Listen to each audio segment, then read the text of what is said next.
Ayan na yung bahay ni Madam.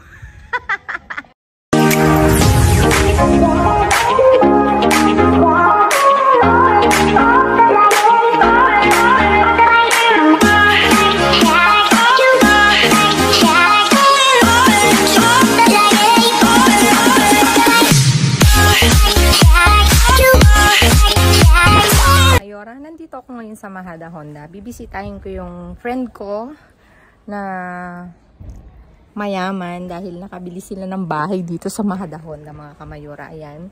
At mag-isa ko lang, mga kamayora, ibibisit ko sila dahil may darating na house blessing next week.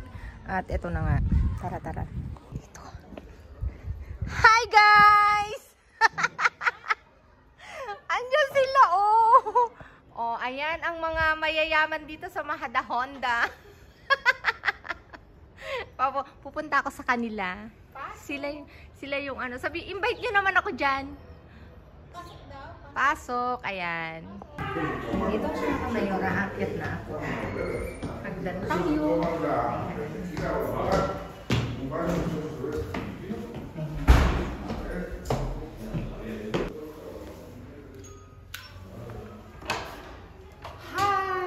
Bienvenida, Mahada Honda. Ayan. Dito si ate. Hello. Pati na nyo. Halatang talagang bagong-bago. Pasok ka, Dante. Ipasok kami. Pasok dito ang bahay ng kaibigan ko. Ayan. Hindi pa kasi tapos. Kasi hindi pa tapos. Kaano lang. Sakto to ate kasi as in kakaano lang nila. Kasi medyo ano pa lang. Nililipat. Ate, ito nililipat pa lang. Ito mo ako doon, dali. Hello, good afternoon, guys. Ito ang isang may-ari. Si Cecilio. O, nandyan yung isang mayordo. Mayordo. Ayan. Ayan, limpiesa. Ayan. Nag-aayos sila, mga kamayora. Busy si busy. Si Pao. Si ano. Ate. Ilang kwarto to, te? Ate bilhin. Halika dito. Baka iba masabi nito sa atin.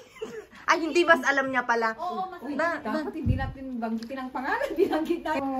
Binatang masipag. Nag-aayos sila. Ang laki ng bahay nila. Ang ganda. So amazing. Amazing. Ito ang banyo.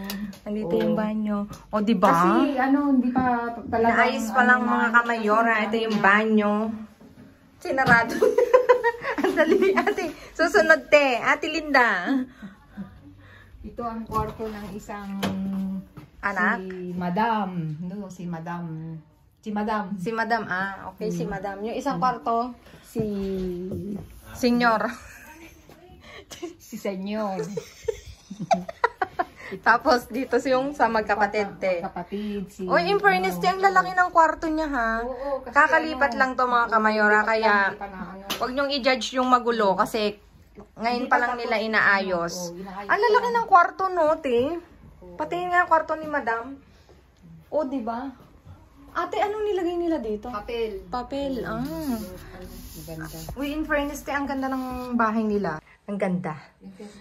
In fairness, maganda talaga yung ano. Tsaka malalaki yung kwarto, ate, ha? Oo, ito. Saglit. Saglit, te. Ayan. Huwag niyong i-judge kasi kakalipat lang nila. Ayan. Tapos, ito uli yung toilet. Ate, buksan mo. Ayan, yung toilet. Tapos, ito yung salon nila. Ang laki ng salon, no, te? In fairness naman, ang ganda. Halatang talagang bagong, nagmimerienda pa. May pamerienda si Madam. At, dito tayo sa overview. Ito yung overview talagang, alam nyo mga kamayora, pag meron ka daw terasa sa bahay, mayaman ka daw. Sa Ate Linda. Stella! Oh, may kapitbahay. Uy! Kapitbahay ka din yan, Stella! Uy, may kapitbahay daw sila dito. May Pilipina daw. Sarili niya din, te. Oo. O, diba? Ang yayaman talaga ng mga tao dito sa Mahada Honda, no, te? Of course. Ate Linda, pag tayo na bash, ewan ko sa'yo. Ewan ko sa'yo, ha. Baka sabihin, oy, ka-level nito si Bea Alonso. Kasi Hindi Ate Linda, di ba? Mahirap ang buhay ng OFW pero sa awa ng Diyos. Di ba? Oo, nakakaano na Halika. Dito tayo. Isi-sit in ko si Ate Linda kasi siya yung may bahay din dito sa Mahada Honda. Siya yung magbibigay sa atin ng tips and ano pa, good advice mga kamayora. Halika Ate Linda. Kamayora, to be continue yung vlog namin next week kasi busy na si Ate Linda. Si Ate Linda yung ano, yung pinakamatagal dito. Mga kamayora, magpapaalam na ako. I-invite ko ulit sila sa susunod kong vlog, si Ate Bilen, saka si Ate Linda.